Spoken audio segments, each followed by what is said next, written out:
Peut-on vraiment faire baisser le coût du logement en France? Difficile quand on sait que nous sommes passés de 450 000 mises en chantier au pic de 2007 à 325 000 en 2013, alors qu'il faudrait construire au moins 500 000 logements par an. Cette pénurie touche particulièrement le secteur locatif et se traduit par des loyers élevés et un goulot d'étranglement du secteur social, et surtout dans les régions les plus dynamiques. Une conclusion s'impose. Les politiques menées depuis 20 ans ne sont pas parvenues à résoudre la crise du logement et encore moins à faire baisser les prix. Alors, comment améliorer la politique du logement locatif? Étienne Wasmer, bonjour. Bonjour. Alors, la politique du logement locatif, c'est le titre de la note que vous avez rédigée avec Alain Tranois pour le Conseil d'analyse économique. Alors, je voudrais indiquer rapidement que vous êtes ancien élève de l'école polytechnique et que vous êtes titulaire d'un doctorat de la London School of Economics.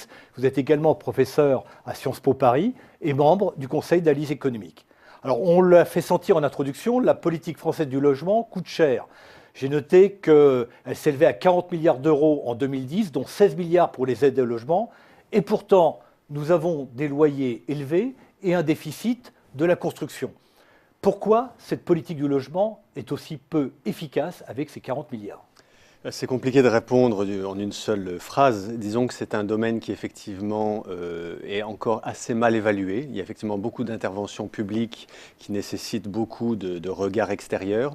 La note propose un regard économique sur ces questions, économiques et non pas uniquement économétriques, mais aussi réfléchir au jeu des acteurs dans ce domaine. Comment est-ce qu'ils font face à différentes réglementations et est-ce que globalement le bouclage de toutes ces aides, de tous ces dispositifs est favorable ou non aux locataires et aux propriétaires? Alors le premier objectif assigné à la politique du logement, c'est la redistribution. Or, cet objectif d'équité fonctionne mal et je vais citer la note en tout cas. Les aides affectées sont en général inflationnistes et peuvent faire l'objet d'une capture par les offreurs privés, constructeurs et bailleurs. Donc on est un petit peu surpris là d'apprendre que ces aides, elles profitent en grande partie en fait aux offreurs. Alors on a effectivement diverses études qui n'ont pas été contestées depuis qu'elles ont été faites, qui montrent que pour 100 € d'aide au logement distribué, on a une augmentation des loyers qui est entre 70 et 90 euros. Donc la plus grande partie effectivement captée par les offreurs. Pourquoi? C'est typique d'un marché sur lequel on construit peu.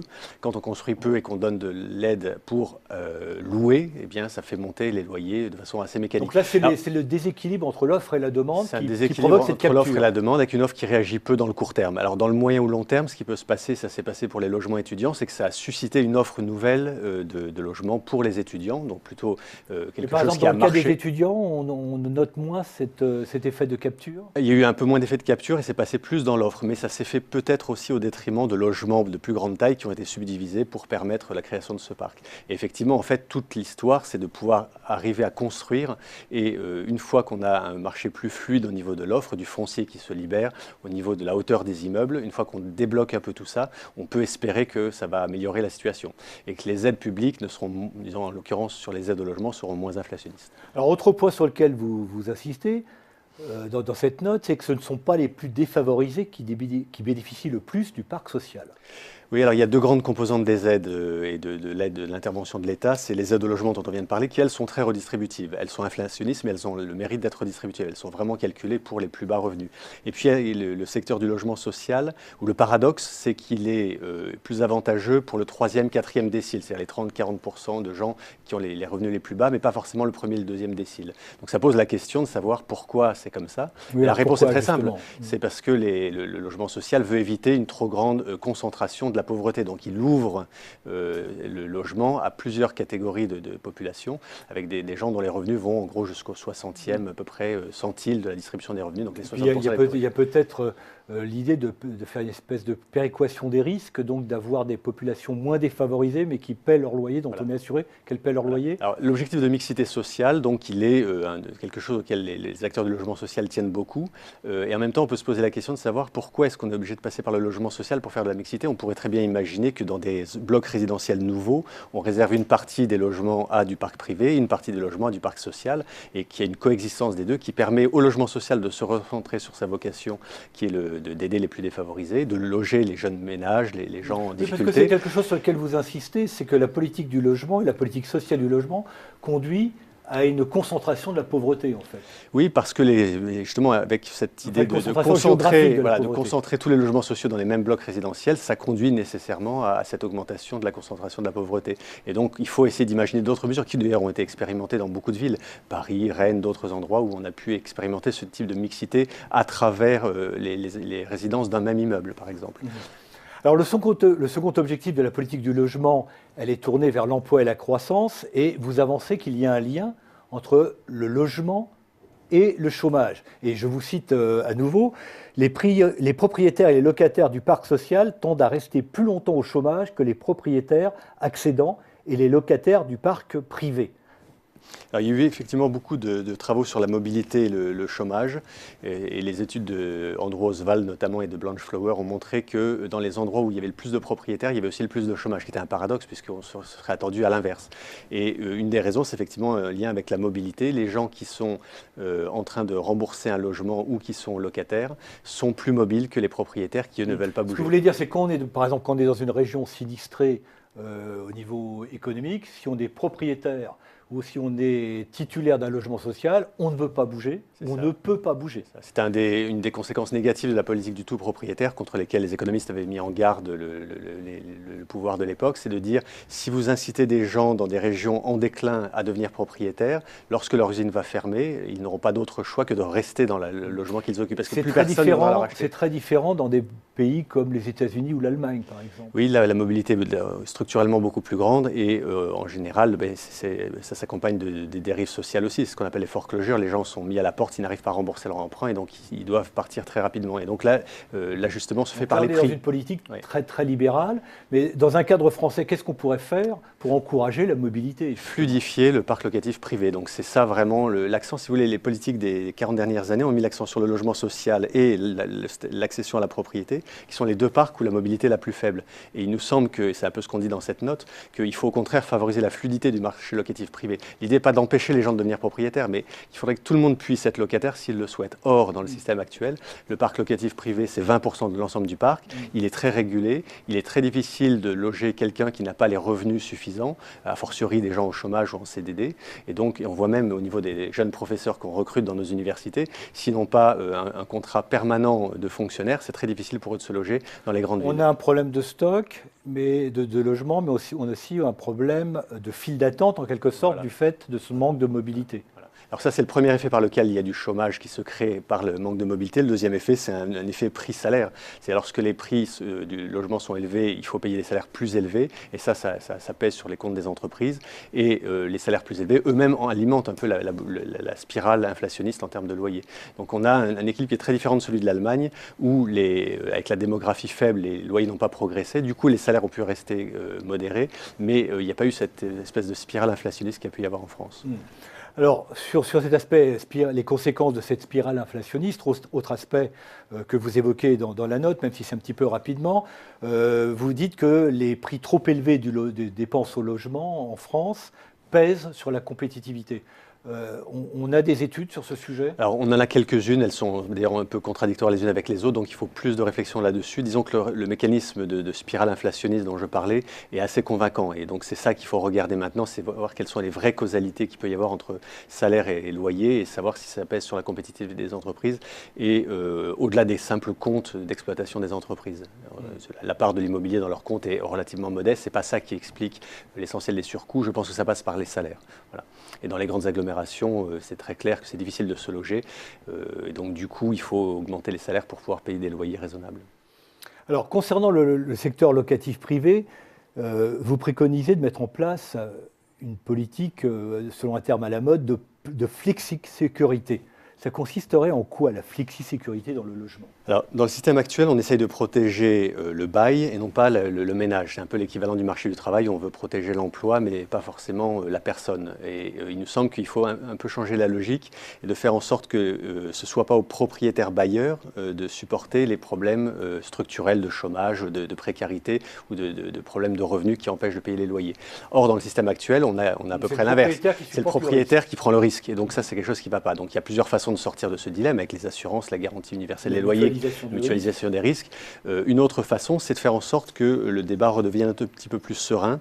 Et une des propositions qui s'inspire de ce qui se fait au Québec ou en Allemagne, c'est de dire qu'il va y avoir un organisme paritaire avec des élections, il ne faut pas avoir peur d'organiser ça, qui représente à la fois les locataires et les propriétaires, mais dans leur grande globalité, pas uniquement des associations de petite taille et peut-être pas toujours représentatives de l'ensemble des locataires et des propriétaires, qui vont intervenir en première instance sur tous les contentieux locatifs et qui vont les traiter rapidement et qui vont pouvoir faire beaucoup plus facilement que l'État la part entre les locataires de bonne foi et les locataires de mauvaise foi. Et donc ils vont permettre de débloquer un petit peu les débats qui sont toujours très tendus en la matière. Dans un organisme paritaire de la sorte, vous auriez des procédures d'appel éventuellement qui peuvent entraîner des procédures longues. Alors s'il y a des appels, il faut que ça soit ensuite transmis à la justice, mais pour l'instant les délais sont relativement importants. On avait une étude de la Banque mondiale qui avait compté le nombre de jours qu'il fallait entre le déclenchement d'un processus contradictoire sur un impayé et la récupération du logement après expulsion par le locataire, et c'est plus d'1 an. Et donc cette situation-là, pour les propriétaires, il faut voir ce que ça représente. On loue à quelqu'un, mais on se méfie tellement qu'on demande des garanties multiples, des loyers, des cautions, et on sélectionne. Et donc ça, c'est pas du tout favorable ni à l'emploi, ni à la mobilité, ni même à la confiance qu'il peut y avoir dans le système. On sélectionne effectivement ce qui exclut une partie de la population de la population. Alors, pour faire baisser les loyers du secteur privé, de votre côté, vous êtes très dubitatif sur les mesures d'encadrement des loyers. Disons que elles ont beaucoup d'effets pervers. Disons que là où elles ont été expérimentées, que ce soit en France à la fin des années 50 ou dans la plupart des pays étrangers pour lesquels on dispose de données, ça n'a pas très bien marché. Ça a raréfié l'offre, l'entretien était moins important. Et donc au total, la loi de 48. Voilà, donc disons, le préalable, c'est de se dire que ça ne va pas forcément bien marcher. Alors peut-être que la France en 2010 ou 2013 est différente de ce qu'elle était avant. Et donc nous, ce qu'on propose, c'est d'expérimenter la mesure au préalable avant de la généraliser, de façon à être certain que c'est le bon type de dispositif. Par ailleurs, il y a des problèmes statistiques de mesure de données, c'est-à-dire que le prix d'un logement, il n'est pas du tout homogène entre différents biens, même dans un quartier très localisé. Il faut toutes les caractéristiques, l'exposition, l'étage, autant de choses qui vont rendre très compliqué la collecte de données, et ça fait partie des difficultés qui risquent de se présenter. Donc expérimentons ça, on n'est pas complètement fermé sur l'idée, on a un raisonnement économique qui nous dit qu'a priori ce n'est pas la bonne façon de procéder, mais en admettant qu'il y ait une volonté politique de le faire, faisons une expérimentation au préalable pour voir si ça va fonctionner. Et en fonction de ça, il faudra le généraliser ou pas. Alors toujours dans l'idée de la politique redistributive, vous imaginez de simplifier en fait le système des aides en le faisant rentrer dans le dispositif fiscal, avec un système d'impôts positifs et d'impôts négatifs. Expliquez-nous ça. Alors, la première chose, c'est qu'on se dit les aides au logement sont une des composantes essentielles de la redistribution. En fait, c'est la première aide redistributive en France, c'est 16 milliards, alors que RSA plus PPE cumulé, c'est 9 à 11 milliards selon les années. Donc, c'est déjà quelque chose qui est un élément important du système redistributif. Quand on regarde comment elles sont calculées, c'est un calcul très compliqué. Je crois qu'il y a un document du ministère du Logement qui fait 108 pages pour expliquer comment on calcule les différentes aides. Les 3 grandes aides au logement. C'est pas très transparent, ça fait appel à une quinzaine de paramètres, et au total, c'est difficile dans les débats, même parlementaires. Non, c'est pas une usine à gaz parce que ça fonctionne bien, c'est assez redistributif, mais au prix de beaucoup de complexité. Donc nous, on dit il y a un système fiscal qui est redistributif, l'impôt sur le revenu. Il faut l'intégrer dans ce système. En revanche, évidemment, comme c'est une aide, il faut déduire du revenu imposable les loyers acquittés par les locataires, parc privé comme parc social, sous plafond, c'est-à-dire qu'on ne va pas déduire un loyer de 3 000, 4 000 euros, mais peut-être jusqu'à 1 000 par exemple. Et ça permet de prendre en compte à la fois les situations familiales, le nombre d'enfants, le nombre de parts, la situation réelle des individus, sans faire appel à tout ce calcul complexe qui permet de redistribuer. C'est un deuxième avantage, c'est que ça aide les locataires relativement aux propriétaires. Or, un des problèmes qu'on avait soulevé dans une note précédente du CAE, c'est que les propriétaires sont fiscalement avantagés par rapport aux locataires dans la constitution de leur épargne. Ça fait beaucoup de bruit, ce n'était pas notre note, mais on l'a assumé complètement. En revanche, on se dit qu'un système qui favorise dans le système fiscal les locataires, ça diminue un petit peu cette inégalité, non pas en taxant les propriétaires, mais en aidant les locataires. Donc ça, c'était pas mal. Troisième chose, ça réduit un tout petit peu les écarts entre propriétaires du parc social et du parc privé, parce que les gens du parc social payent des loyers beaucoup plus faibles à des situations comparables à ceux du parc privé. Pourtant, ils peuvent avoir des niveaux de revenus très comparables. Donc en faisant rentrer ça dans le système fiscal, ça amoindrit un petit peu l'écart de situation. Et puis c'est un choc de simplification, puisque ça permet de faire gérer une partie de l'aide au logement par une déduction d'impôt. Et donc il n'y a plus besoin de distribuer cette aide par la CAF.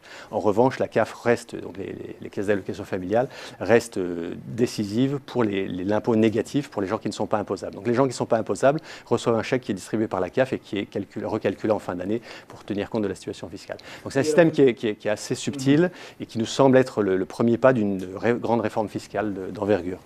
Alors, un des aspects sur lequel, et on va terminer sur ce point-là, sur lequel ça pourrait être utilisé, c'est de stimuler la mobilité que vous évoquiez tout à l'heure, notamment entre régions économiques dynamiques et moins dynamiques. Et vous citez l'exemple des États-Unis, où il est possible de déduire du loyer, de déduire le loyer des impôts pendant 6 mois pour stimuler la mobilité. Oui, donc effectivement, on vit dans un monde dans lequel les emplois changent, on n'a plus un emploi à vivre, on n'est plus dans la même région, il y a des régions dynamiques, il faut absolument aider, remettre le pied à l'étrier à ceux qui retrouvent un emploi. Donc ça, c'est le type d'aide effectivement qui pourrait être utilisé. Ça peut être aussi, il y a des encouragements à la mobilité sous forme de payer les coûts de déménagement. Ça existe, mais c'est visiblement pas assez utilisé. Et j'ai un troisième exemple en tête, ce sont toutes les missions locales pour les jeunes. Lorsqu'on regarde un petit peu comment elles travaillent, elles sont très souvent, elles ne pensent pas forcément en termes de mobilité pour le jeune, elles ont leur propre périmètre d'aide et de retour, mais elles ne pensent pas forcément à accompagner les jeunes dans un retour à l'emploi qui les ferait partir de l'endroit où elles sont, dans une zone rurale en déclin par exemple. Et donc il me semble qu'il faut penser mobilité de plus en plus. Donc une évaluation et des propositions sur la politique du logement locatif, une note du CAE. Étienne Wasmer, je vous remercie. Merci.